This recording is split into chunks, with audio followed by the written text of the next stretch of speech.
Pak Ami dan Pak Deden, sebagaimana kita ketahui bahwa pekerjaan dinas sosial ini lebih identik kepada memberikan bantuan ya, memberikan bantuan. Namun dalam konteks memberikan bantuan ada prinsip-prinsip yang harus dipenuhi, karena prinsipnya memberikan bantuan kepada orang lain dengan harapan dia dapat membantu dan menolong dirinya sendiri, seperti itu. Jadi bukan memberikan bantuan secara sukarela dengan habis pakai atau tidak ada kelanjutannya. Nah, di awal Pak Ami mungkin bisa menjelaskan dulu nih program-program dari dinas sosial pada saat ini. Mungkin karena seiring dengan waktu ya, tentu sudah ada perubahan-perubahan. Apa sih yang menjadi ranahnya dinas sosial? Kalau dulu Pak Ami ada istilah kintartun canakan wan rastesislai, ya. Iya. Jadi iya, ada 10 ranah yang ditangani oleh dinas sosial. Tapi setelah kesininya kan sudah berpindah-pindah dan ada yang sudah menjadi tupoksi yang lain. Mungkin bisa dijelaskan dulu Pak Ami, silahkan. Baik, terima kasih Bunda dan Mas Iwan. Assalamualaikum warahmatullahi wabarakatuh. Waalaikumsalam warahmatullahi wabarakatuh. Selamat pagi pemirsa Radio Tuntung Pandang FM kita pada hari ini. Kebetulan kami dari Dinas Sosial Kabupaten Tanah Laut, sebenarnya Bapak Kepala Dinas langsung yang pengen ke sini, tapi karena memang hari ini kami berbagi tugas, ada banyak tugas Bu hari ini, sehingga beliau mewakilkan ke kami dan Pak Deden. Saya sapa dulu nih, selamat pagi Pak Eko. Iya, semoga sehat walafiat selalu. Terkait dengan tugas-tugas di Dinas Sosial Kabupaten Tanah Laut Bu, kita terkait dengan itu memang sudah jelas dalam peraturan pemerintah kita, dalam aturan perundang-undangan juga, bahwa fakir miskin dan anak-anak terlantar itu dipelihara oleh negara. Kemudian juga dalam pembukaan undang-undang juga sudah jelas di situ bahwa pemerintah menjamin kesejahteraan sosial bagi seluruh rakyat Indonesia. Kemudian terkait dengan tugas-tugas tersebut, kalau tadi Ibu tadi panjang lebar dengan istilahnya tadi yang saya juga kurang begitu hafal. Tetapi di Dinas Kesehatan sendiri sesuai dengan Permensos 12 tahun 2000, Permensos 8 tahun 2012 Bu. Di situ kita ada 26 jenis penyandang masalah kesejahteraan sosial yang menjadi tugas kami Bu. Tetapi dari 26 PMKS tersebut, penyandang masalah kesejahteraan sosial tersebut Bu, di PP nomor 2 tahun 2018, maka SPM-nya kita lebih difokuskan lagi menjadi 5 hal Bu. Pertama terkait dengan lanjut usia yang terlantar, kemudian juga anak terlantar sesuai dengan moto kita hari ini, tema kita hari ini. Kemudian juga tuna sosial, khususnya gelandangan dan pengemis, kemudian penyandang disabilitas dan perlindungan serta jaminan sosial pada saat dan setelah tanggap darurat bencana bagi korban bencana Bu. Seperti itu tugas-tugas yang dinas sosial laksanakan saat ini Bu. Iya, nah artinya kan sudah ada sebuah pembaharuan, ya. Jadi yang sudah luar biasa memang. Baik Pak Ami, untuk kita stressing hari ini di anak terlantar ya, dengan gelandangan dan pengemis kalau nggak salah ya. Oke, anak terlantar dan gepeng ya. Gepeng kalau istilahnya dulu kita gepeng, gelandangan dan pengemis. Iya, kondisi tanah laut sendiri nih Pak Ami dengan anak terlantar, gelandangan dan pengemis ini seperti apa? Banyakkah atau mengkhawatirkankah atau biasa-biasa saja begitu? Oke Ibu, terima kasih. Sebelum kita membahas apa data-datanya dan gimana di tanah laut kondisinya Bu, saya jelaskan dulu mengenai pengertian dari anak terlantar itu sendiri. Anak terlantar tersebut adalah anak terlantar adalah seorang anak yang berusia antara 5 sampai dengan 18 tahun, meliputi anak-anak yang mengalami perlakuan salah dan ditelantarkan oleh orang-orang tua atau keluarganya sendiri, atau anak yang kehilangan hak asuh dari orang tua atau keluarganya. Kemudian anak jalanan sendiri adalah anak yang rentan bekerja di jalanan, anak yang bekerja di jalanan, kemudian anak yang bekerja dan hidup di jalanan yang menghasilkan sebagian besar waktunya untuk melakukan kegiatan hidup sehari-hari. Jadi di jalanan aja hidupnya, Bu. Iya. Kemudian pengertian gepeng juga kita harus bahas juga, Bu. Oke. Gelandangan sendiri adalah orang yang hidup dalam keadaan tidak mempunyai tempat tinggal, kemudian tidak memiliki pekerjaan tetap dan mengembara di tempat umum sehingga tidak sesuai dengan norma kehidupan yang layak di masyarakat. Kemudian pengemis adalah seseorang yang mendapatkan penghasilan dengan meminta-minta di tempat umum dengan berbagai cara dan alasan untuk mendapatkan belas kasihan dari orang lain. Seperti itu, Bu. Kemudian terkait dengan data tadi, Bu, kita sampaikan dulu bahwa data untuk anak terlantar di Provinsi Kalimantan Selatan pada tahun 2021 tadi, Bu, berjumlah 3.615 orang, Bu. Untuk Kalimantan Selatan untuk ya? Kalimantan Selatan. Dan di Tanah Laut ada 116 anak terlantar, Bu. Wah, cukup banyak. Lumayan, Bu. Kemudian anak jalanan sendiri di provinsinya 163. Dan di Tanah Laut tidak ada, Bu, anak jalanan ini. Jadi kita yang banyak saat ini adalah mereka yang kiriman dari luar kota, masuk ke tempat kita. Kemudian data untuk gepeng ini, Bu, gepeng ini di provinsi 93 orang, Bu. Dan di Tanah Laut tidak ada, Bu, sebenarnya. Alhamdulillah, ya. Tidak ada. Adanya mungkin karena insidentil Betul, yang gitu ya. kiriman tadi, Bu. Seperti itu kondisi kita di Tanah Laut, Bu, sebenarnya. Dan kondisi kita baik itu anak jalanan ataupun gelandangan dan pengemis ini, apalagi di bulan puasa ini, memang banyak sekali yang kiriman-kiriman seperti itu. Dan apalagi kita nih hari pasar nanti, kemudian juga, Bu, ada juga ini gerobak-gerobak rumah gitu, Bu, keliling-keliling bawa anaknya di situ bermalam dan sebagainya. Itu fenomena yang selalu lahir di bulan Ramadan ini mendekati hari Lebaran. Seperti itu kondisi kita. Itu apakah orang-orang Tanah Laut sendiri, Pak Ami, atau orang mana begitu? Di Tanah Laut sendiri sebenarnya tidak ada, Bu. Itu kiriman semua, Bu. Kiriman semua. Kenapa ya? Mungkin Tanah Laut ini menjadi sebuah lahan yang potensial. Strategis ya. Kata orang-orangnya. Mereka membaca pasar. Nah, ya, orang-orangnya baik-baik gitu ya, ramah-ramah dan suka memberi mungkin. Ya, jadi ini menjadi sebuah lahan. Nah, lalu dari Dinas Sosial sendiri, Pak Ami, untuk mengatasi hal ini, apakah kita mengikutkan juga mereka menjadi di dalam program dinas sosial kita, termasuk kita di dalam PMKS-nya, atau ada program lain? Sebenarnya, Bu, ada 3, Bu, cara untuk mengatasi seperti itu. Pertama ya dari kita preventif dulu, Bu, pencegahan. Pencegahan itu kalau kita ketemu mereka, kita berikan bimbingan-bimbingan, Bu, kita berikan penyuluhan dan sebagainya ke gepeng tersebut. Kemudian yang kedua, kalau ternyata memang sudah kita berikan bimbingan, kita berikan penyuluhan, kita berikan kesempatan untuk bekerja ke titipan di perusahaan-perusahaan seperti itu, Bu, kalau ada yang memang memiliki keahlian gitu ya, akhirnya cara kedua kita laksanakan, Bu. Cara kedua adalah cara razia, Bu. Razia yang kita laksanakan tentunya Dinas Sosial tidak bisa sendiri, Bu. Terkoordinasi baik itu dengan kawan-kawan di Satpol PP, kemudian di backup juga dengan kepolisian dan TNI, Bu. Itu cara yang kedua, Bu. Kemudian yang ketiga adalah cara rehabilitatif. Kalau sudah kita razia tapi mereka tidak memiliki kemampuan, keahlian dan sebagainya, kalau mereka mau, kita bimbing, kita masukkan ke panti-panti sosial yang ada di Provinsi Kalimantan Selatan untuk dilakukan ini, Bu, pembinaan, pelatihan bagi mereka sehingga memiliki kemampuan untuk bekerja nantinya setelah selesai keluar dari panti-panti sosial tersebut, Bu. Oke, saya ke Pak Deden. Pak Deden, tadi belum disampaikan nih oleh Pak Ami, adanya, kalau dulu kan ada NKN ya? Nah, anak nakal korban narkotika ya, dan turunan obat-obat lainnya gitu. Nah, di Tanah Laut pada tahun-tahun 2019, 2020 begitu ya, 2018 itu menurut saya sepengetahuan saya juga cukup marak anak-anak kita yang ngelem. Nah, yang ngelem.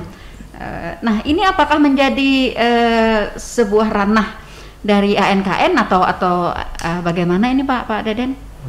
Begini, Bu Nelly, untuk tadi seperti dijelaskan Pak Ami, bahwa jenis penyandang masalah kesejahteraan sosial memang sudah mengalami perubahan. Salah satu yang berubah adalah ANKN. ANKN ini sekarang sudah tidak masuk ke ranahnya, masuk PMKS. Jadi korban anak nakal, korban narkotika itu sudah tidak masuk ke sana. Yang ada itu nanti anak berhadapan dengan hukum. Kalau dia memang masuk ke ranah hukum, nah jadi ABH, anak berhadapan dengan hukum. Kemudian anak terlantar, anak jalanan, gelandangan pengemis yang berusia anak itu juga masuk. Nah, sehingga untuk penanganan korban narkotik pun sekarang sudah bukan menjadi ranah daerah, tapi jadi itu harus murni berarti ke BNK. BNK, ya, dan itu ranahnya ada di pusat. BNK, gitu, ya. Jadi kalau rehabilitasi dan sebagainya nanti itu ranahnya pusat. Cuma kita memfasilitasi karena itu warga dari kita. Iya. Mungkin itu sih. Betul, baik. Berarti yang untuk ke anak yang terlantar tadi seperti disampaikan oleh Pak Ami, yang 116 orang ya. Betul. Nah, 116 orang ini memang benar-benar warga tanah laut. Apa aja nih Pak Ami yang sudah diberikan pelayanan terhadap mereka ini? Baik Bu, terkait dengan anak-anak terlantar ini Bu, anak-anak terlantar ini memang sudah menjadi kewajiban kita Bu, kewajiban pemerintah untuk menyantuni mereka gitu kan. Jadi terkait dengan itu, untuk anak-anak terlantar yang sudah dilakukan oleh pemerintah daerah Bu, yang pertama ya kita pendataan tadi sudah selesai ya, 116 anak yang terlantar di daerah kita. Dari data tersebut Bu, maka kita ini berarti tersebar di 11 kecamatannya Pak Ami. Tersebar Bu itu Bu. Kemudian dari data 116 itu Bu, kita ada beberapa program untuk anak terlantar tadi Bu. Salah satunya adalah bantuan untuk keluarganya dan bimbingan Bu, bimbingan untuk mereka itu Bu. Terkait dengan anak terlantar ini memang keluarganya sudah tidak mau memelihara yang bersangkutan lagi, sehingga mau tidak mau kalaupun mereka bisa kita masukkan ke panti rehab anak itu Bu, yang dididik anak itu Bu.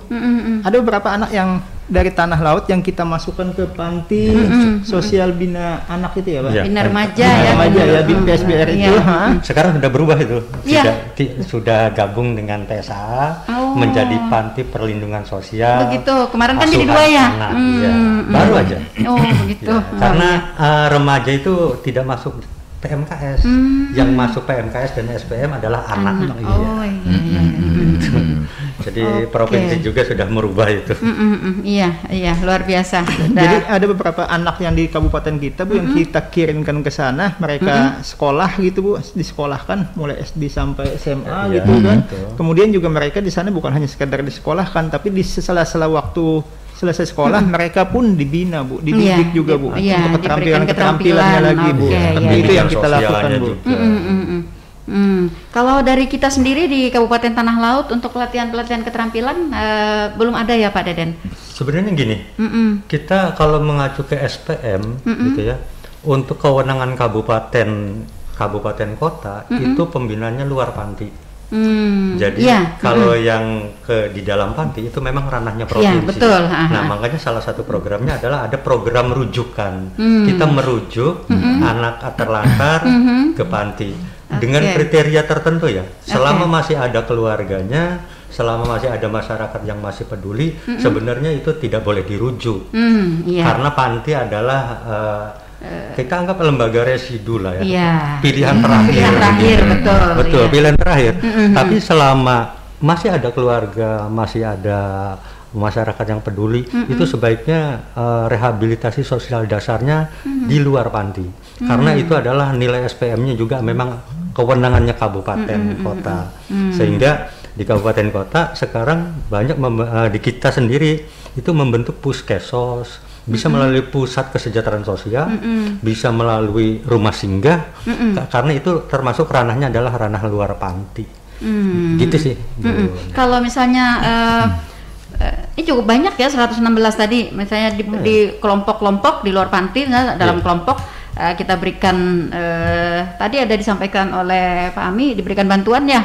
Nah, diberikan bantuan misalnya untuk kegiatan keterampilan mereka. Adakah kita sudah melakukan hal ini begitu? Untuk sampai saat ini untuk anak-anak lebih fokusnya ke bagaimana dia bisa lebih lama berada di lembaga pendidikan.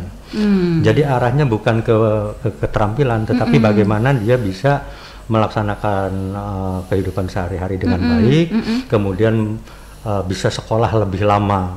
Karena itu di salah satu indikator RPJMD juga, anak-anak itu harus lebih lama sekolah. Gitu kan. Sesuai dengan program kita kan wajar 12 tahun ya. Betul. Jadi enggak untuk keterampilan itu adalah hanya bagian kecil saja. Mungkin nanti kalau sudah bisa disebutkan keluar dari zona anak 18 tahun ke atas itu baru kita bisa dilatih ke keterampilan. Tapi bukan berarti tidak ya. Bukan berarti tidak, dipersiapkan itu bisa, dipersiapkan, tetapi lebih ke pendidikan. Gitu. Iya, jadi begini Pak Deden, ini sering terjadi ya kasus anak terlantar, keluarganya, orang tuanya misalnya bercerai atau tidak ada atau meninggal begitu ya. Nah anak ini kan dipelihara oleh ikut dengan keluarga jauhnya gitu ya, keluarga dekatnya atau keluarga yang dia kenal. Nah dalam hal ini dia masih dalam tahapan sekolah. Betul. Nah akan dirujuk ke panti anak tadi di Banjarbaru. Nah namun dia tidak mau. Ya kebanyakan kan kadang-kadang anak-anak nih untuk memulai ke dunia yang lain gitu ada rasa takut kan dia ya. Betul. Ya nah lalu terhadap ini mungkin tidak satu atau dua orang yang seperti ini. Nah, lalu upaya dari Dinas Sosial sendiri, Pak, agar anak ini tetap dapat memenuhi hak-haknya ya sebagai anak begitu, khususnya dalam bidang pendidikan. Ini apa, Pak? Program dari Dinas Sosial sendiri? Sebenarnya gini, sebelum kita memutuskan anak ini mendapatkan intervensi atau pertolongan, memang kita kan melalui beberapa tahapan. Ada pendekatan awalnya seperti apa, hasil asesmennya seperti apa. Kita juga tidak bisa memaksakan kamu harus masuk panti atau kamu harus ikut keluarga si A, si B. Itu setelah hasil intervensi asesmen baru disusun rencananya anaknya pengennya seperti apa. Kalau misalnya memang perlu lembaga yang yang bisa mengasuh dia, kita hanya merujuk, menyampaikan rujukan. Jadi tidak harus semua itu ditangani Dinas Sosial sendiri. Kemudian rujukannya kalau masalah pendidikan ke Dinas Pendidikan. Dinas Pendidikan adalah program apa untuk anak-anak yang seperti ini. Nah, kita merujuk juga ke situ. Jadi rujukan-rujukan yang ya catatan-catatan dari pekerja sosial, hasil asesmen, rencana intervensi seperti apa, baru kita masuk ke intervensi. Intervensinya pertolongannya seperti apa sih yang tepat untuk anak ini berdasarkan hasil penggalian masalah tadi. Jadi, berarti apakah ini kita menunggu adanya laporan misalnya dari kepala desa atau apa, ataukah Dinas Sosial sendiri proaktif jemput bola ke lapangan begitu? Semuanya bisa dilakukan kan ya, paham ya? Baik dari apalagi laporan ya, apalagi laporan itu harus segera. Bahkan yang tidak ada laporan pun kita ada program di lapangan, kita banyak punya orang-orang di lapangan. Fasilitator SLRT di Tanah Laut ada 50 tersebar, PSM tersebar, TKSK juga di 11 kecamatan, ada penyuluh sosial. Mereka itu adalah pilar-pilar yang ada di lapangan yang selalu memberi informasi apa yang terjadi di wilayahnya. Nah, kalau sampai mereka tidak tahu apa yang ada di lingkungannya, berarti mereka tidur. Mereka akan memberi informasi dan akan tidak harus langsung memberi tindakan karena memang ada tahapan-tahapan tadi yang harus dilakukan. Nah, di Dinas Sosial tentu saja ada minimal ya, ada 3 lah untuk anak ini. Ada penjangkauan untuk anak terlantar, ada pendataan anak terlantar, dan kemudian ada rujukan. Di dalam rujukan ini juga ada nanti reunifikasi keluarga. Reunifikasi keluarga itu anak yang sudah keluar dari panti kita kembalikan ke keluarganya supaya mereka tetap kelemahan di kita adalah ketahanan keluarga. Iya. Ketahanan keluarga yang relatif lemah, bukan hanya terhadap anak, terhadap lansia apalagi. Kalau bisa dikeluarkan dari kartu keluarga. Nah ini fenomena seperti ini. Iya, di samping itu juga mungkin keluarga yang menampung anak ini kan keluarga yang kurang mampu juga gitu. Jadi faktor utamanya tetap Bu Nelly, dari dulu Bu Nelly pasti tahu kemiskinan di kita itu membuat imbas ke permasalahan yang lain, termasuk masalah anak, gelandangan, pengemis, orang lansia, terlantar. Jadi Bu, terkait dengan PMKS ini Bu, apakah itu walaupun banyak ya PMKS-nya kita 26, apakah itu nanti anak terlantar, kemudian gelandangan, pengemis dan sebagainya Bu, Dinas Sosial tidak akan bisa bekerja sendiri Bu, tanpa dukungan dari masyarakat Bu. Betul sekali. Termasuk juga bukan hanya masyarakat, tapi organisasi sosial juga kita perlu dukungan kerjasama partisipasi sosial, partisipasi. Iya, partisipasi betul. Nah, lalu kita di Tanah Laut kan punya panti asuhan ya. Punya panti asuhan masih di bawah Dinas Sosial ya? Itu sebenarnya swasta ya, tapi pengawas pembinaannya. Nah, Dinas Sosial sendiri Pak Deden memfungsikan panti asuhan ini untuk anak-anak terlantar kita yang mungkin tidak bisa ke panti Banjarbaru atau tidak bisa di orang tuanya. Nah, ini seperti apa nih Pak? Untuk sementara ini di Tuntung Pandang masih sama seperti dulu, ada pelayanan dalam panti dan luar panti. Jadi yang di dalam itu tidak terlalu banyak juga, karena memang kita tujuan akhirnya anak harus tetap berada di lingkungan keluarga. Iya, sebenarnya paling baik ya. Paling baik. Tidak kalau ada keluarga yang ingin memisahkan anaknya, udah supaya sekolahnya dibayar oleh pemerintah. Itu sebenarnya yang harus kita rehabilitasi orang tua, keluarganya gitu. Si anak belum tentu mau dipisahkan karena tempat paling aman adalah berada di sekitar keluarganya. Nah, sehingga di Tuntung Pandang pun ada 2 program itu, ada dalam panti. Itu kalau sudah yatim piatu kalau nggak ada lagi gitu, kalau keluarganya jauh. Tetapi kalau selama masih ada keluarganya, tetap berada di keluarganya, di lingkungan keluarganya, tetapi tetap diberi santunan oleh pihak panti. Oke. Pada kasus-kasus ada anak nih Pak yang orang tuanya bercerai ya, Nah, si ibu kawin lagi, si bapak kawin lagi, tapi tidak mau bawa anak. Yang ini ya. Nah, ada anaknya ini anggaplah kalau kasus dulu ada 3 anaknya Pak. Jadi selama itu ya, anaknya ini tidur di pos kamling. Nah, iya. Nah, lalu apakah ini akan dapat dimasukkan ke dalam panti pembinaan anak di Banjarbaru atau di panti asuhan Tuntung Pandang? Pilihan itu tentu saja yang terbaik buat anak, dan anak merasa lebih nyaman berada di tanah laut atau di luar tanah laut. Kita akan memberikan, kita kan tidak boleh memberikan keputusan, kita yang membuat keputusan, tetapi kita boleh memberikan gambaran-gambaran. Upaya dari Dinas Sosial sendiri kalau menemui kasus seperti ini. Pendekatan pasti menggunakan tetap tahapan-tahapan itu. Setelah itu kita memberikan, kebetulan kalau sekarang terjadinya kita punya rumah singgah Pak Ami ya. Kita tetap masuk dulu di tempat kita, karena yang pertama harus dibangun adalah mereka percaya sama kita dulu. Kita bangun trustnya. Bu Nelly tahu banget ini. Kita bangun trust dengan anak-anak, mereka merasa nyaman, merasa aman dengan kita, sehingga apa yang kita ucapkan mereka tahu, percaya, dan mereka yakin bahwa segala yang kita upayakan adalah untuk kebaikan dia. Tidak ada pemikiran aduh saya diculik kah, saya dijual kah, saya akan dipekerjakan dengan upah yang rendah, nanti upahnya diambil gitu ya. Begitu. Jadi kita ada trust dulu dengan anak, kita bangun, setelah itu kita kasih gambaran. Karena si anak tetap harus punya masa depan ya. Anak ini tetap harus punya masa depan. Karena kita tahu ya, anak adalah penerus generasi kita ya, penerus pembangunan bangsa. Kita cari yang terbaik. Kita juga nggak akan lupa bahwa panti memang bukan pilihan segalanya, tetapi panti adalah tempat sebagai pengganti keluarga. Kalau dia sudah tidak punya keluarga, pengganti keluarganya adalah panti.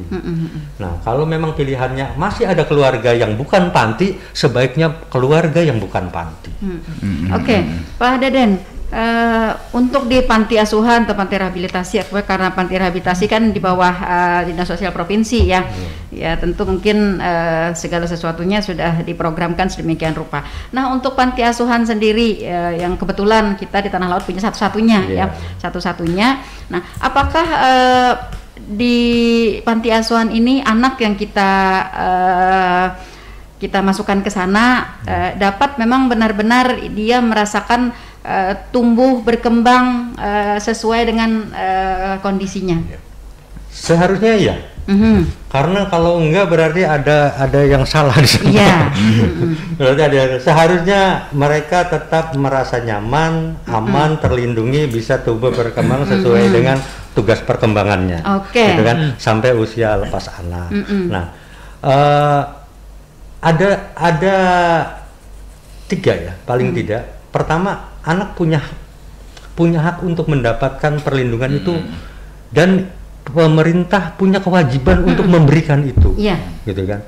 Jadi antara hak dan kewajiban, mereka boleh tidak harus meminta, itu hak mereka. Kita pemerintah juga punya kewajiban, ini kewajiban kita memberikan. Nah, kemudian juga ada tempatnya ya panti itu. Nah, setelah itu mau diapakan? Ya, setelah keluar dari situ, karena itu jauh lebih penting juga. Ya, tindak lanjutnya ya. Tindak lanjut, ada bimbingan lanjut lah ya. Dan tidak mungkin anak itu terus-menerus tergantung. Kita ingin melepas ya, terminasi, pada tahap terminasi. Si anak itu kalau sekarang mungkin bukan hanya anak ya, penerima bansos pun tingkat ketergantungannya sangat tinggi, sulit dilepas, apalagi anak yang dari kecil kenyamanan begitu ya, nyaman, apalagi anak yang sejak kecil sudah berada di dalam panti, diasuh, dilindungi, merasa nyaman, bahkan lebih nyaman bersama daripada bersama keluarga, atau apalagi keluarga tiri dan sebagainya. Betul. Ini pada tahap terminasi adalah masa sulit melepaskan mereka dari kita. Tapi itu mau tidak mau harus dilakukan. Makanya ada persiapan, ada resosialisasi. Persiapannya banyak. Setelah itu baru determinasi dan diberikan pembinaan lanjut. Tetap dipantau, tetap dibina walaupun sudah keluar. Iya. Sebagai informasi aja nih Pak Deden, dulu anak korban kekerasan yang kemarin kita titip di Banjarmasin, nah sampai sekarang masih di sana, masih di sana Pak. Masih. Iya, masih di sana. Mungkin nyaman ya di sana ya. Iya, panti asuhan di Benua Anyar ya. Dia sangat senang di sana, dan sewaktu-waktu kalau kita ada waktu juga kita lihat di sana. Saya dulu menangani kasus bareng Bu Nelly. Perlindungan anak ya. Iya, di perlindungan anak. Mungkin menginformasikan juga Bu terkait dinas sosialnya ya Bu, terkait dinas sosialnya. Masyarakat juga perlu kami informasikan bahwa kantor dinas sosial itu sudah berpindah Bu. Dari tempat yang dulu itu sekarang saya malah belum tahu nih. Kantor dinas sosial sekarang ini berada di rumah sakit Haji Bu Yasin. Dan sesuai instruksi Bupati Bu juga di rumah sakit Haji Bu Yasin tersebut nantinya seperti disampaikan Pak Deden juga kami akan menyiapkan rumah singgah Bu untuk PMKS tadi Bu. Ada beberapa tempat yang kami sediakan. Sementara ini kami menyiapkan 12 tempat tidur dulu Bu. Sementara ini nanti kita lihat perkembangannya bertahap. Ruangannya banyak sih Pak, jangan khawatir. Jangan khawatir, makanya secara bertahap kami 12 dulu, karena yang namanya rumah singgah ini kan tidak untuk terus menerus. Kita berbatas waktu, dari 3 hari bisa kita perpanjang menjadi 5 hari sampai dengan 7 hari gitu Bu. Seperti itu dulu informasi untuk masyarakat yang terkait dengan pelayanan dinas sosial begitu ya. Silakan aja datangnya ke ex rumah sakit nih, nanti mereka pada bingung nih ya. Iya, saya juga pas lewat gitu agak bingung kok rumah sakit ex Haji Bu Yasin ini kok sudah rame gitu ya. Ternyata dinas sosial sudah pindah ke sana. Ini Pak, sedikit ingin melebar sedikit ya. Dan kembali mungkin dari tadi ya, yang alhamdulillah kita anak terlantar 0 ya, yang tadinya banyak dari musliman aja Pak ya. Dan sekarang juga kita realnya aja Pak, talent musliman juga banyak nih Pak. Talent musliman juga banyak di sini. Jadi bagaimana upaya dari dinas sosial sendiri menangani hal seperti ini? Apakah mungkin ada pendataan juga karena ini berada di daerah kita sebenarnya, walaupun dari orang tapi tetap berada di daerah kita.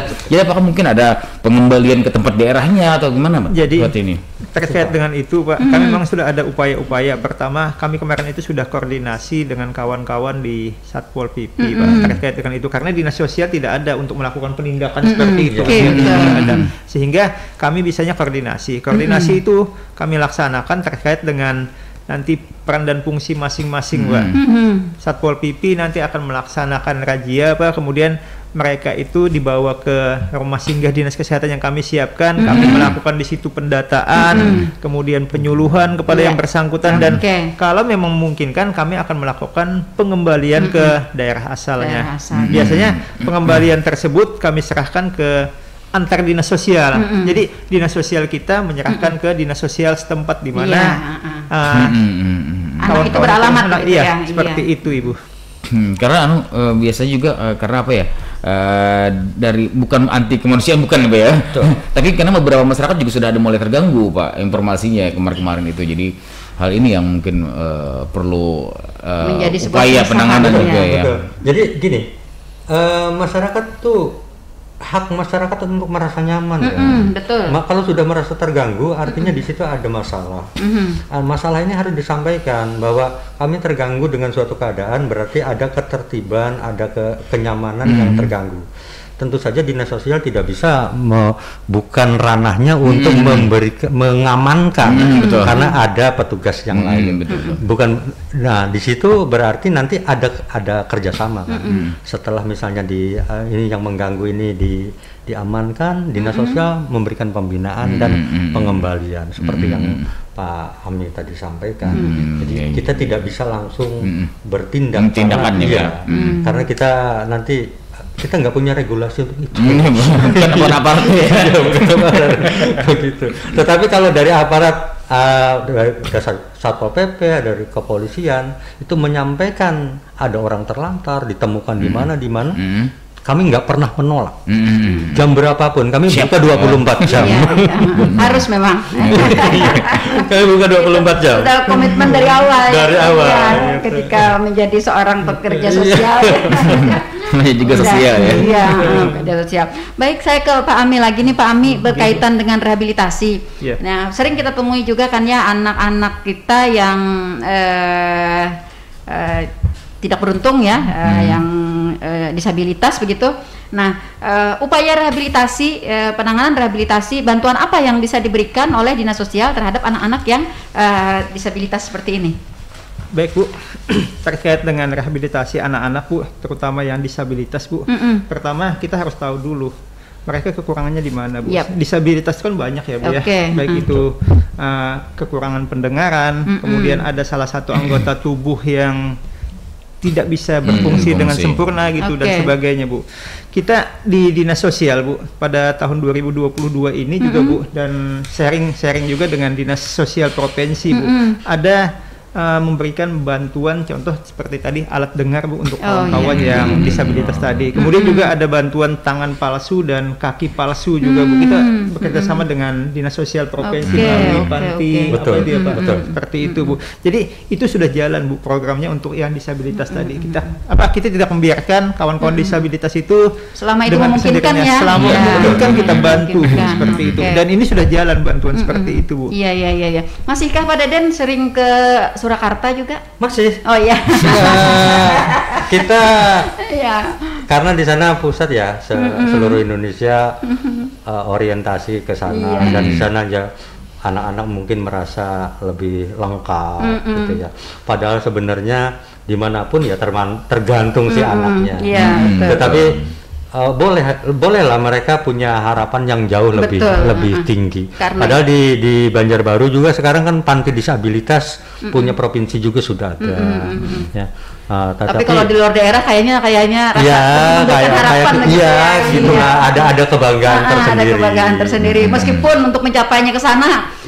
Jadi kalau kami tidak pernah menolak ya Bu Nelly. Kami fasilitasi untuk pengiriman apalagi anak-anak itu berprestasi. Betul. Kita fasilitasi saja, nggak apa-apa kan, tidak harus mengeluarkan biaya banyak juga. Kalau untuk tahun 2020 mungkin ya di 2020 Pak Ami untuk rehabilitasi kita yang anak-anak yang sudah diberikan rehabilitasi itu mungkin tercatat berapa orang Pak untuk Kabupaten Tanah Laut? Kita Bu ada 109 apa kemarin itu. 109 itu yang kita usulkan juga sekaligus Bu bantuan-bantuan untuk penyandang disabilitas anak tadi Bu. Dengan berbagai jenis bantuannya tadi ya. Jenis bantuan tergantung dengan kondisi yang bersangkutan. Oke. Artinya untuk anak-anak kita yang kurang beruntung ya di Kabupaten Tanah Laut, kalau kita melihat dari paparan tadi sudah cukup terayomi. Nah, lalu selama ini nih Pak Ami, Pak Deden, kendala apa nih yang dihadapi?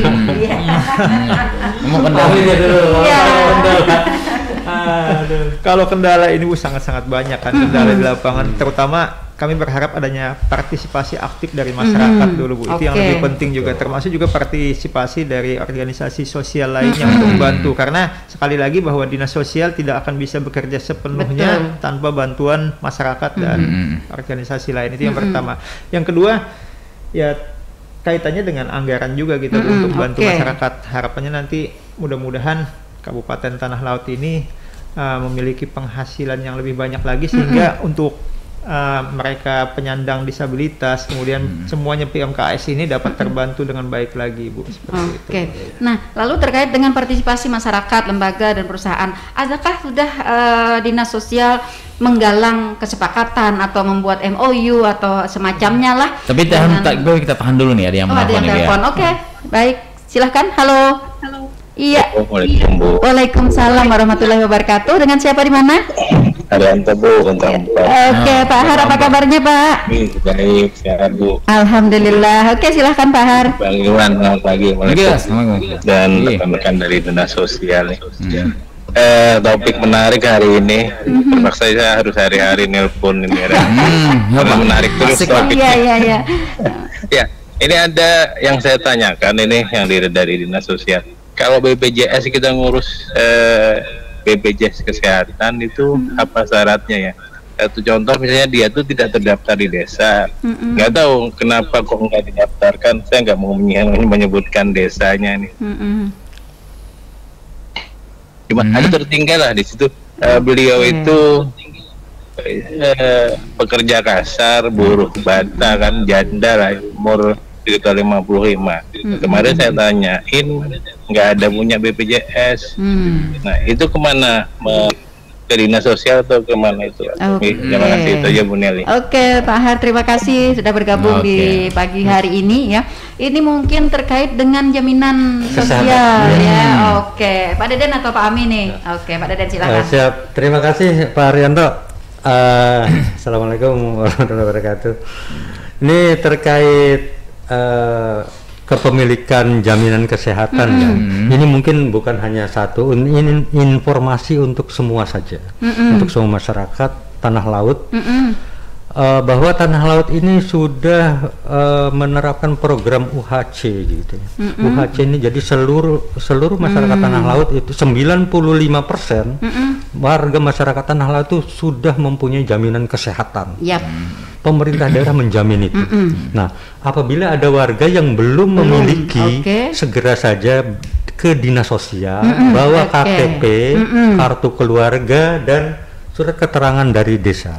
Ya, jadi bawa itu, kalau dia belum memiliki, itu langsung kita bikinkan dan satu hari selesai.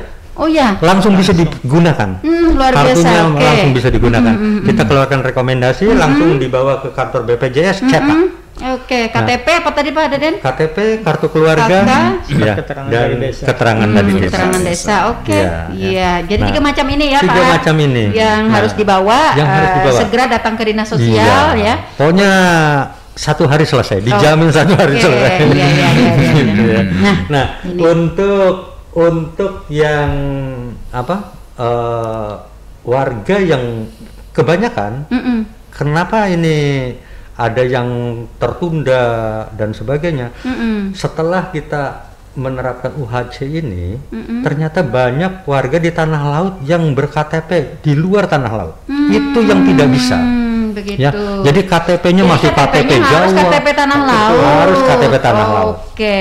Harus KTP tanah laut. Di luar KTP tanah laut. Itu juga perlu diingat oleh masyarakat kita. Iya. Ya.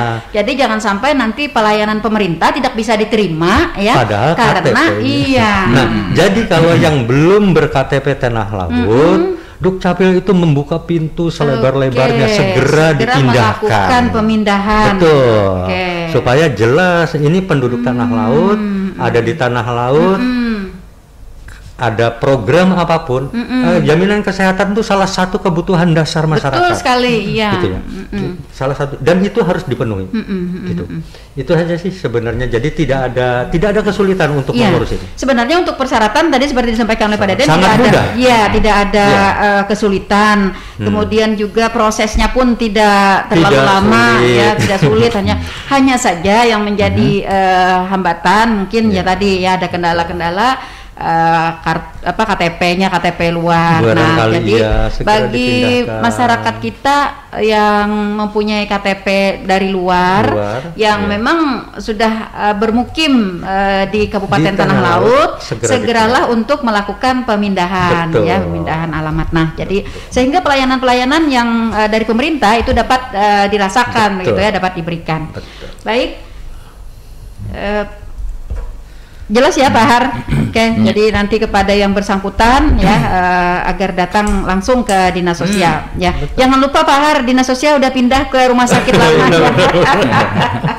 Papan namanya sudah ada, ya? Iya, ada. Nanti karena dia baru ya, jadi agak tidak terlihat begitu. Nah, jadi perlu disosialisasikan untuk dari kami. Setiap hari kita penuh yang terutama yang mengurus masalah jaminan kesehatan tuh. Jadi Dinas Sosial itu karena di situ ada sistem layanan rujukan terpadu. Kita buka loket untuk mengurus pengaduan semua jenis masalah. Kita menerima semua pengaduan jenis masalah sosial di SLRT namanya, sistem layanan rujukan terpadu. Dan mayoritas memang adalah masalah jaminan kesehatan. Waktu COVID mayoritas adalah masalah bansos COVID. Gitu. Jadi itu setiap hari aktivitas memang relatif tinggi. Gitu ya. Betul, jadi kita ada ruang tunggu dan sebagainya. Oh iya, jadi sudah cukup representatif ya sekarang kantornya. Iya. Kalau dulu kan kalau kita lihat parkiran mobil sampai di jalan, gitu ya, agak susah masuknya itu ya. Oke, terima kasih pemerintah daerah ya sudah memberikan fasilitas ini untuk Dinas Sosial dan secara otomatis juga akan mendapat kenyamanan dari masyarakat kita yang berurusan ke Dinas Sosial ya. Baik, untuk yang permasalahan tadi Pak Ami. Nah, selama ini kendala tadi yang dihadapi ya ada beberapa hal. Nah, lalu apakah dalam kurun waktu ini sudah ada menggalang kesepakatan atau MOU atau semacamnya gitu dengan lembaga-lembaga lain, dengan perusahaan, dengan apa gitu? Karena kan kita tahu nih daerah kita ini perusahaannya banyak begitu. Betul, Bu. Nah, itu bagaimana nih Pak Ami? Baik Bu, terima kasih terkait dengan itu. Kemarin kami juga sudah melakukan rapat koordinasi Bu terkait dengan CSR Bu, CSR ini di Kabupaten Tanah Laut ini kan kata Ibu tadi kan banyak sekali perusahaan-perusahaan, tapi ya saat ini forum CSR-nya masih kemarin sudah bagus jalan. Ini kebetulan kepengurusnya masih kita bikin yang baru lagi Bu, sehingga ada pergantian ya. Ada pergantian lagi Bu. Dan mungkin dalam waktu dekat ini setelah Lebaran ini kami sudah fokus ke pengurus CSR-nya dulu Bu, sehingga kita bisa memfasilitasi tempatnya juga di Dinas Sosial karena sekarang ini sesuai dengan peraturan terbaru ini bahwa untuk CSR ini lebih banyak ke kesejahteraan sosial, kesehatan dan pendidikan Bu, seperti itu arahnya, sehingga kita nantinya kalau memang sudah ada forum CSR baru kita bikin MOU nanti, kemudian kegiatan-kegiatan apa yang bisa kita dukung untuk Dinas Sosial ini kita masukkan ke dalam dana CSR tadi, gitu ya, seperti itu Bu. Kita berharap mudah-mudahan ke depan ya kita akan lebih banyak menggali potensi-potensi yang ada ya, karena bagaimanapun juga kan dari anggaran pemerintah kita tidak bisa sepenuhnya kita harapkan untuk penanganan masalah kesejahteraan sosial ini, apalagi semakin hari ya pemerataan kesejahteraan sosial ini malah meningkat. Iya. Kualitasnya semakin berkembang, kualitasnya kemudian juga jadi dan lain sebagainya ya. Mudah-mudahan ya kedepannya kita akan lebih dapat menggali partisipasi dari semua lini yang ada di Kabupaten Tanah Laut, khususnya yang dapat berpartisipasi dalam hal penanganan khususnya di anak terlantar ya, tuna sosial dan juga disabilitas kita. Dinsos ini banyak sekali ya, terkait dengan bantuan juga biasanya Bu ya. Iya. Jadi saya ingin mungkin sedikit melebar dikit Pak. Ingin menyuarakan dari para netizen. Boleh. Bukan santai aja ya. Kesempatan untuk memberikan itu Pak, informasi juga. Jadi mungkin terkait dengan program bantuan yang tumpang tindih Pak, mungkin ada juga program yang seharusnya ulun ini dapat, ini kan dapat. Nah, bagaimana Pak upaya-upaya penanganannya dari dinas sosial hal-hal seperti ini? Banyak sekali di Facebook, hal-hal tersebut biasa lah Pak. Apalagi pas COVID kemarin. Kami izin nih. Ini kebetulan sebenarnya saya pengen membicarakan ini. Ini saatnya. Begini. Bentuk bantuan sosial apalagi terkait COVID ya, dari 2020-2021 tuh bukan hanya satu sumber, ya, bukan hanya satu sumber. Di situ ada PKH, program keluarga harapan, ada bantuan pangan non tunai BPNT, ada bantuan sosial tunai juga dari pusat. Ini dari pusat semua, ya. Kemudian juga dari kabupaten. Dari kabupaten itu ada BLT APBD, ya, yang jumlahnya juga tidak sedikit, sangat banyak. Ini masih belum cukup. Ada juga BLT dana desa. Desa boleh menetapkan siapa yang akan mendapatkan sesuai dengan kriteria yang sudah ditetapkan. Nah, artinya kalau sudah sumbernya banyak, bahkan yang terakhir desa itu punya kewenangan melakukan musyawarah desa, menetapkan siapa penerima, ya, dengan kriteria dari 14 kriteria, minimal 9 atau berapa harus terpenuhi, itu habis sudah, tidak ada yang lewat. Semestinya ya. Semestinya. Dan kalaupun ada, ya, kalaupun ada pasti ini yang melewatkan siapa? Iya, terselip gitu. di mana? Terselip di mana? Masalahnya gini, berbeda dengan kelurahan. Kelurahan tidak ada BLT dana kelurahan tuh.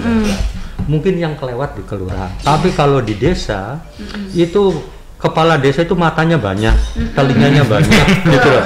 Tidak mungkin ada yang kelewat. Kita pernah hitung, Bu Nelly ya, 2020 kita hitung jumlah penduduk di desa, jumlah penerima BPNT, penerima BST, penerima PKH, penerima BLTDD dan penerima BLT APBD. Hampir 100%. Miskin semua kah? Iya. Seharusnya tidak miskin semua. Nah, kalau bicara terdampak, semua terdampak. Dinas sosial memilih orang mampu terdampak atau orang miskin terdampak yang kita dahulukan. Orang mampu terdampak masih punya tabungan, masih punya simpanan. Orang tidak mampu, lansia, disabilitas terdampak, ini menjadi sasaran BLT APBD yang dilaksanakan oleh dinas sosial. Saya kira dengan kalau data yang tumpang tindih, saya akui ya ada, ada ya, karena tetapi itu pun tidak bisa diambil kedua-duanya. Misalnya contoh, si A terdaftar sebagai penerima BPNT, kemudian masuk lagi sebagai penerima BLT APBD, ini nggak bisa dibayar keduanya. Salah satu. Jadi jangan khawatir masyarakat jangan khawatir. Itu yang masyarakat mungkin tahu nih. Kadang-kadang begini, semua ini kan menggunakan rekening, transfer. Nah, kebetulan banyak lanjut usia di tempat kita itu tidak punya KTP dan KK, sehingga tidak bisa menerima BLT dana desa karena rekening tidak bisa dibuat kalau tidak punya KTP dan kartu keluarga. Betul. Sehingga waktu 2020 masih ada BAT dari APBD itu masih kita fasilitasi. Tujuan akhirnya adalah perbaikilah administrasi kependudukan walaupun lansia. Iya. Walaupun Jangan mentang-mentang bisa lansia begitu ya. Apalagi ODGJ. Apalagi sudah pensiun, nggak usah pakai KTP pakai lagi. Kada lawas lagi juga. Ada panjang benar gitu loh. Siapa yang tahu kada lawas ya. Apalagi gangguan jiwa. Betul. Kebanyakan nggak punya KTP, nggak punya kartu keluarga. Iya. Di saat bansos banyak, dia tidak bisa menerima pelayanan ini gitu tidak karena punya tidak akses. persyaratan. Tidak punya akses untuk mendapatkan dokumennya itu. ya. Iya. Jadi penting sekali administrasi penting kependudukan sekali. ya buat masyarakat kita. Jadi hikmah dari COVID adalah perbaiki administrasi Iya, kependudukan. oke, betul. Ya. Dan sekarang jauh lebih baik. Hampir tidak ada lagi nik yang tidak terdaftar di Dukcapil. Oke. Wah, hampir semua penduduk semua sekarang sudah punya KTP dan KTP, kartu keluarga. ya, oke. Karena Dukcapil itu datang kok. Ada beberapa yang misalnya kejadian bencana kita pahami ya, kebakaran bersama-sama kita langsung rekam di tempat. Iya. Sangat akomodatif. Program jemput bola ya Betul. ke tempat. Dan Iya. kita selama ini MOU dengan Dukcapil, dengan BPBD, dengan itu baik gitu ya. Jadi tidak ada kendala, tidak ada alasan lagi untuk masyarakat yang kartu keluarganya masih berwarna pink gitu kan. Itu zaman wow. Iya. Zaman karton. Betul. Masih ada. Jangan tidak percaya, masih ada. Betul. Ada mesin tik Pak ya. Pakai mesin. Betul, itu masih ada. Tapi sekarang insya Allah setelah ini sudah tidak ada. Kemudian juga yang tadi KTP kartu keluarga. Jadi terkait BPJS dan KTP kartu keluarga, masyarakat baru ingat BPJS di saat sakit. Iya. Gitu ya.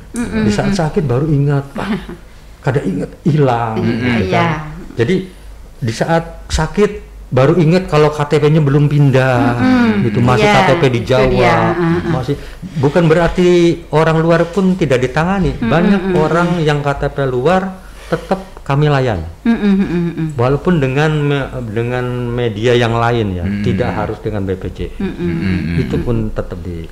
Pokoknya yang di tanah laut tidak ada yang tidak ditangani lah. Iya. Jadi terkait BPJS juga Bu, kita informasikan juga Bu, jaminan kesehatan di Kabupaten Tanah Laut ini Bu, Kalsel paling bagus Bu. Kita kalau UHC kata UHC itu Universal Health Cooperative, mengcover semua penduduk kita itu. Kalau batasan dari pemerintah pusat 95%, kita di Tanah Laut sudah 98%. Wah, luar biasa ya. Biasa Bu. Dan ini masih kita sisir lagi mereka-mereka yang belum memiliki kartu BPJS ini, sehingga diharapkan nanti ya sepenuhnya masyarakat kita tercover dengan BPJS ini. Paling tidak kalau tidak bisa 100%, 99 ya, 98 ini sudah bagus sekali. Kita paling tinggi sudah Bu. Sisa 2% aja. 2% aja ya. Mungkin salah satunya tadi nih yang sampaikan Pak Har ya. Kayaknya 2% pun kayaknya sudah semua. Iya. Atau yang nggak punya masih belum Nah, punya dokumen ya. Jadi, intinya sebenarnya untuk mendapatkan pelayanan sosial ya, pertama administrasi kependudukan yang betul ya, apakah itu lanjut usia, tapi tetap harus mempunyai administrasi kependudukan. Kemudian juga kartu keluarga. Nah, ini yang juga sering menjadi permasalahan. Kartu keluarga ini belum dipisah Pak. Misalnya kita kemarin dengan anak-anak gitu ya. Nah, dengan anak-anak kemudian anak-anak ini menikah. Iya. Nah, ininya itu harus diupdate. Nah, jadi diupdate ya, administrasi kependudukan tuh harus update setiap ada kejadian-kejadian yang berkaitan dengan itu. Sehingga layanan dari pemerintah kita khususnya dari Dinas Sosial itu dapat dirasakan oleh masyarakat kita. Nah, satu hal lagi, Bu Nelly. Oke. Setiap pemegang kartu jaminan kesehatan BPJS ini ada banyak ya. Jadi bukan hanya dari pemerintah daerah. Dari pusat ada sekitar 70 ribuan lebih juga itu dibayar oleh Kementerian Sosial. Kemudian dari pemerintah daerah itu hampir 124 ribu yang dibayar pemerintah daerah. Ya. Kemudian ada peserta mandiri, ada peserta penerima upah. Kayak kita ini kan penerima upah. itu dihitung itu 98%. Nah, untuk yang dibayar oleh pemerintah baik pusat maupun daerah, kalau ada yang meninggal mohon dilaporkan. Nah, iya. Kenapa? Karena kalau tidak dilaporkan kita bayar terus. Membayar orang padahal orangnya sudah meninggal. Iya. Gitu loh. Iya. Nah, jadi segera dilaporkan supaya kartunya dinonaktifkan, supaya orang lain yang memang masih memerlukan itu masih bisa kita dapatkan. Iya. Oke, jadi partisipasi dari masyarakat juga sangat diperlukan desa ya juga. Dalam hal ini desa juga agar masyarakat kita memang benar-benar dapat merasakan layanan-layanan yang diberikan oleh pemerintah, khususnya dinas sosial, khususnya juga yang berkaitan dengan kartu jaminan kesehatan ya, karena kesehatan itu penting ya. Jadi inilah yang harus menjadi perhatian dari pemerintah kita dan juga masyarakat ya. Baik. Sepertinya waktu kebersamaan kita sudah ada di penghujung ya, dan kita harus mengakhiri talkshow kita pada hari ini. Di terakhir nih Pak Ami, mungkin ada statement closing, pesan-pesan untuk masyarakat atau yang lainnya, silakan. Baik, terima kasih Bunda. Terkait dengan tugas dan fungsi dinas sosial, bahwa dinas sosial tadi sudah kami jelaskan di awal tadi bahwa melaksanakan 26 jenis pelayanan PMKS tadi untuk penyandang masalah kesejahteraan sosial. Tentunya tugas yang kami laksanakan ini tidak akan bisa terlaksana dengan bagus tanpa dukungan dan partisipasi aktif dari masyarakat dan organisasi-organisasi sosial di masyarakat, termasuk juga Basnas dan lain sebagainya. Mungkin itu, tanpa dukungan masyarakat kami tidak bisa bekerja sepenuhnya. Oke. Baik, sampai di sini Tanah Laut Menyapa edisi hari ini Rabu 13 April 2022. Terima kasih banyak Pak Ami sudah berhadir di sini, Pak Deden. Ya, selamat bertugas ya, semangat.